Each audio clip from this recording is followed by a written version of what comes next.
Hi, I'm Claire, and I've been incredibly fortunate to have had unencumbered access to sport for my entire life. But this is not something I take for granted, and I'm a vocal supporter of inclusivity and diversity within the sporting world. That said, as a woman within the sporting industry, or indeed a woman working in any field, I am part of an underrepresented group.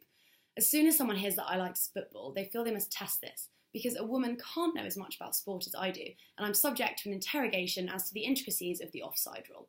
It drives me nuts, and I want to change it.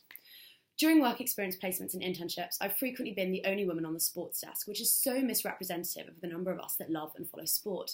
I'm also currently doing a series as the Women's Lacrosse in Wales team blogger of interviews with Welsh women in sport, which has been incredibly inspiring, speaking to some really wonderful athletes.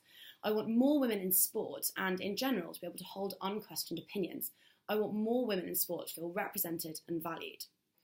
The Meet the Superhumans trailer remains one of my favourite pieces of sporting marketing, and I avidly followed your coverage back in 2012. Unlike most self-professed sports fans, I am truly excited by disability sport and want to raise its profile until it receives the same level of coverage as its able-bodied counterpart. I've worked with children with physical impairments for years as a voluntary play worker at Disability Challenges and teaching children with disabilities to horse ride.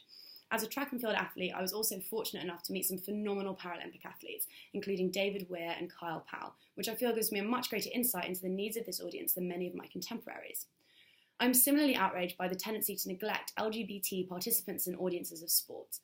At university, I helped the Sporting Union pioneer the Key Contact Scheme, training club committee members to make their societies more inclusive to those who identify in this way, and, whilst president, encouraged the lacrosse club to wear Stonewall's rainbow laces for their bucks fixtures. Sport is far more diverse than current coverage suggests, which I want, and am well equipped, to change. I understand that it's not just about sport, and diversity across the board is important, but here's one small aspect of how diversity is important to me.